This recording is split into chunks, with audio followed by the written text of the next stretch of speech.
गांधी जी ने अपने 19वें जन्मदिन से लगभग 1 महीने पहले ही 4 सितंबर 1888 को गांधी यूनिवर्सिटी कॉलेज लंदन में कानून की पढ़ाई करने और बैरिस्टर बनने के लिए इंग्लैंड चले गए।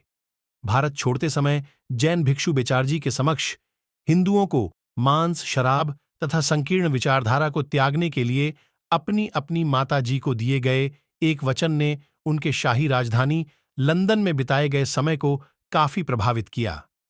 हालांकि गांधी जी ने अंग्रेजी रीति रिवाजों का अनुभव भी किया, जैसे उदाहरण के तौर पर नृत्य कक्षाओं में जाने आदि का। फिर भी वह अपनी मकान मालकिन द्वारा मांस एवं पत्ता गोभी को हजम नहीं कर सके। उन्होंने कुछ शाकाहारी भोजनालयों की ओर इशारा किया। अपनी माता की इच्छाओं के बारे में जो कुछ उन्होंने पढ़ा था, उसे सीधे अपनाने की बजाय उन्होंने बौद्धिकता से शाकाहारी भोजन का अपना भोजन स्वीकार किया। उन्होंने शाकाहारी समाज की सदस्यता ग्रहण की और इसकी कार्यकारी समिति के लिए उनका चयन भी हो गया, जहां उन्होंने एक स्थानीय अध्याय की नींव रखी। बाद में उन्होंने संस्थाएं गठित करने में महत्वपूर्ण अनुभव का परिचय देते हुए इसे श्रेय दिया। वे जिन शाकाहारी लोगों से मिले, उनमें से कुछ थियोसॉफिकल सोसाइटी के सदस्य भी थे।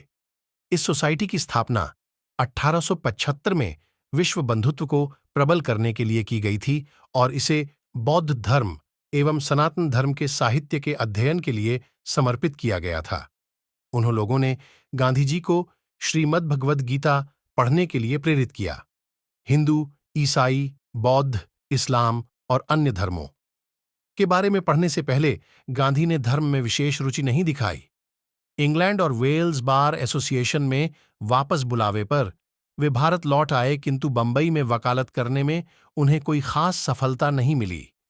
बाद में एक हाई स्कूल शिक्षक के रूप में अंशकालिक नौकरी का प्रार्थना पत्र अस्वीकार कर दिए जाने पर उन्होंने जरूरतमंदों के लिए मुकदमे की अर्जियां लिखने के लिए राजकोट को ही अपना स्थायी मुकाम बना लिया। परंतु एक अंग्रेज अधिकारी की मूर्खता के कारण उन्हें यह कारोबार भी छोड़ना पड़ा।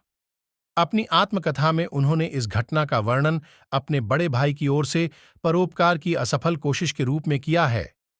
यही वह कारण था जिस वजह से उन्होंने सन 1873 में एक भारतीय फर्म से नेटाल, दक्षिण अफ्रीका में, जो उन दिनों ब्रिटिश साम्राज्य का भाग होता था, 1 वर्ष के करार पर वकालत का कारोबार स्वीकार कर लिया।